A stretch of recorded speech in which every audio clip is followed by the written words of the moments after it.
When Columbus sent his companion, Miguel de Torre, to explore the interior of the newly discovered continent, he returned with the report that he had seen natives who sat before burning pieces of wood upon which they placed dried leaves and then inhaled the smoke through tubes inserted in their nostrils. This was the first acquaintance of white men with tobacco. The fragrant leaves of the Indians quickly spread around the world. Today, the labor and skill of thousands of families goes into the growing and processing of tobacco. Tobacco plants grow on millions of acres of fertile soil that might otherwise be used to produce food. From cured tobacco leaves, such generally known products as snuff, chewing tobacco, pipe tobacco, cigars, and cigarettes are made. More stores sell tobacco than bread, and money spent on tobacco could pay for half our schools. This then is an example of a product that represents one of America's largest farm crops and one of the most controversial consumer articles. What does this product contain, and how does it affect those who use it? What tobacco smoke contains is simple to determine. Here is a scientifically designed apparatus for collecting the content of the smoke under controlled conditions. Smoking is a process of dry distillation. By dry distillation, we mean the transformation of dry substances into vapor. All the products normally inhaled by a smoker are in these bottle traps filled with liquids. Supplementary traps called bubblers catch any substances not collected in the flasks. The liquid in 2 of the flasks absorbs the nicotine, and in the other 2 flasks, it collects the tarry substances out of the burning tobacco. From the first group of flasks, chemists isolate nicotine by distillation. The amount of nicotine obtained in this process is, of course, small and can only be measured by very delicate instruments. The ultraviolet spectrophotometer, for instance, is often used to measure minute amounts of nicotine. Different cigarettes, even of the same brand, sometimes vary in weight and quantity of nicotine. Variations from 1 to 3 milligrams per cigarette have been recorded. 1 milligram is about this much, and 3 times this amount could cause nicotine poisoning. The liquid in the second pair of flasks contains tars. It is first diluted with water, then chloroform is added. The chloroform dissolves the tars from the solution. Since chloroform and water do not mix, the chloroform mixture separates from the water as soon as the shaking stops. Finally, chloroform is evaporated out of the mixture by boiling, leaving the tars behind in the measuring cup. Cigarette tars consist of a variety of substances which can be further separated chemically. Here are some of the more important constituents of cigarette tars. Some may be considered irritants, others stimulants, and some as having no known effect upon the human organism. All smoke, including cigarette smoke, contains some carbon monoxide, a poisonous gas that combines readily with the hemoglobin of the red blood cells and prevents it from absorbing oxygen in the lungs and giving it off to the tissues. Very little is known about how much harm carbon monoxide from smoking does. All these tarry substances are the products of burning. They are not in the green tobacco leaves. But unlike tars, nicotine is found in the unburned tobacco.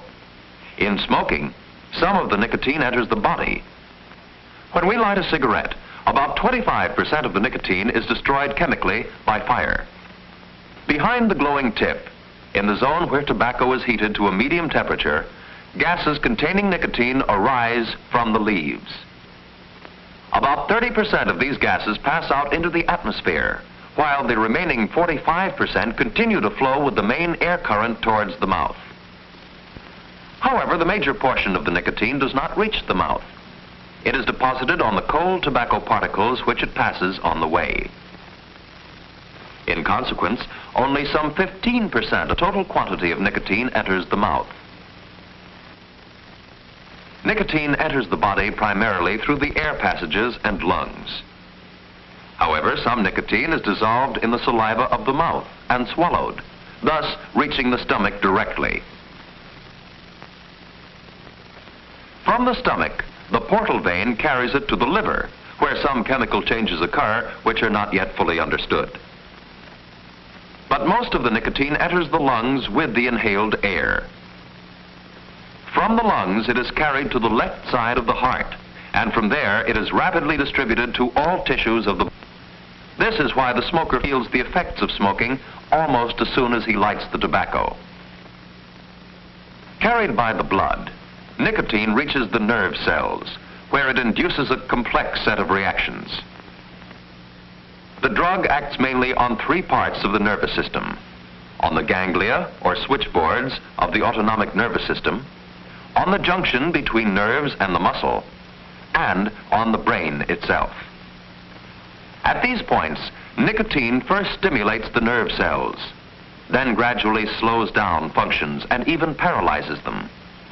As a consequence, many types of reactions may go on at different rates and at different places in the body simultaneously, producing involved and often unpredictable effects which vary with each individual. Animal experiments enable us to observe the action of massive doses of nicotine. Note the blood vessels in this rabbit's ear. An injection of nicotine affects the rabbit's blood vessels dramatically.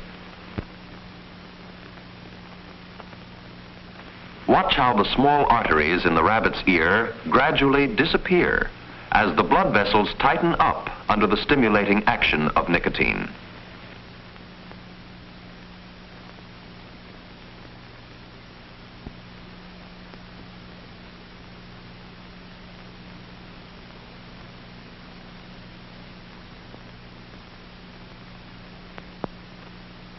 In this experimental setup, effects of nicotine from smoking can be measured with special instruments. Although the smoker absorbs relatively small amounts of nicotine, sensitive instruments can record its effect. For instance, these thermocouples record the influence of nicotine upon the body temperature. In this experiment, we see that the skin temperature gradually drops from point 80 on the graph to about 65, or 15 points. The skin temperature drops because blood vessels constrict under the influence of nicotine, and less blood reaches the skin.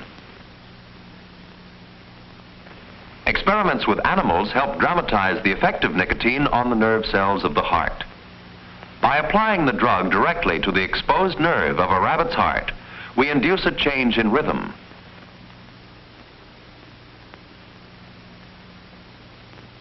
To understand better what is happening, let us look at a schematic drawing.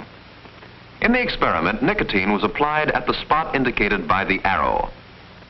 And this is one nerve cell called a ganglion cell. Nicotine first stimulates the nerve cells, then it paralyzes them. See how the rabbit's heart first beats slower, then speeds up as the nicotine stimulates and subsequently paralyzes the nerve cells of the heart.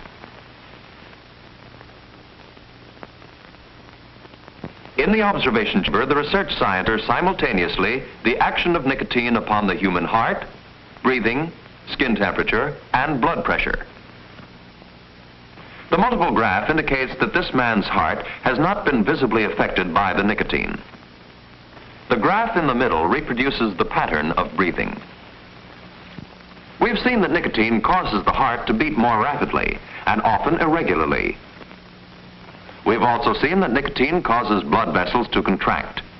There is a connection between the two. When the heart beats faster, it pumps more blood through the blood vessels, which nicotine has made narrower. As a result, blood pressure increases. Smoking is dangerous for persons suffering from disorders of blood vessels of the extremities, such as in the case of Buerger's disease. To demonstrate the action of the autonomic ganglion cells of the intestines, we place a piece of rabbit intestine in a glass container. The rhythmic movement of the intestine continues even after deleted from the animal. The scribe shows normal peristalsis. Now we inject nicotine into the solution. The reaction is violent. This is one reason why doctors often advise patients with peptic ulcers, chronic heartburn, or spastic intestines to abstain from smoking.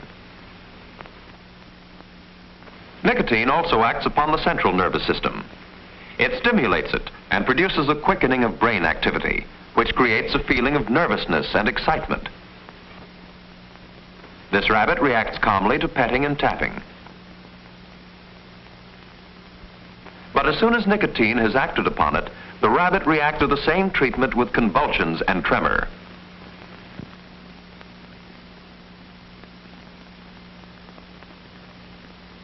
Nicotine that enters the lungs of the smoker spreads rapidly through the body. In turn, it is excreted in urine, saliva, and sweat. After several days, all nicotine leaves the body, but the urge to smoke remains. This urge is the result of a complex set of causes, most of them psychological. Contrary to other habit-forming drugs, no bad after effects are known to result from giving up smoking. The question is then, why do people smoke? It's sociable.